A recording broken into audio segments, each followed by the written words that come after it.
Saturn వచ్చేసాడు 2024. 2+0+2+4 మొత్తం add చేస్తే నెంబర్ 8. న్యూమరాలజీ ప్రకారం 8వ నెంబరు సాటర్న్ది. ఈ ఇయర్ శని మనకి డిసిప్లిన్ అండ్ బాధ్యత అనే లెసన్స్ తీసుకొస్తున్నారు. మిగతా గ్రహాలంతా ఒక ఎత్తు అయితే శని ఒక ఎత్తు. ఈయన ముందు కష్టపెట్టి తర్వాత ఫలితాలు ఇస్తాడు. మనం శ్వాస లోపలికి తీసుకోవాలంటే ఒక లిమిట్ వరకే తీసుకోగలుగుతాం. ఆ తర్వాత శ్వాసని రిలీజ్ చేస్తాం. ఈ ఇన్హేల్ అండ్ ఎక్సేల్ పాయింట్కి లిమిట్ లేకపోతే మనిషి బ్రతకలేడు. ఈ limit is nothing but Saturn.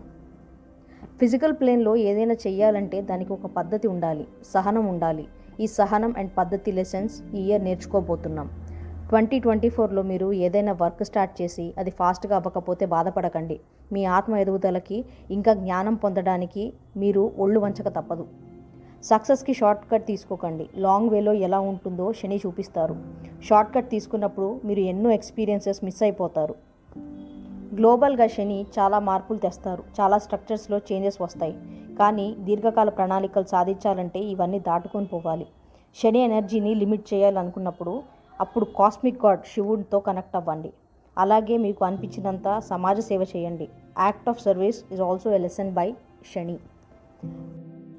ద్వంద్వత్వంలో ఉన్నాం కాబట్టి ఈ లెసన్స్ ఒక సైన్డ్ డీల్. పూర్వజన్మలలో మీరు అనుకోని చేయలేని పనులు అండ్ దానికి సంబంధించిన లెసన్స్ శని సహాయంతో పూర్తి చేయవచ్చు. All you need is patience and consistency. చాలామంది శని అనగానే రెమెడీస్ చేస్తారు, తైలాభిషేకాలు చేసేస్తారు. శనికి ఇవన్నీ అవసరం లేదు. ప్రాక్టికల్గా లైఫ్ మీ సొంత కృషితో మార్చుకోవడం అనేదే main concept. So face the challenges.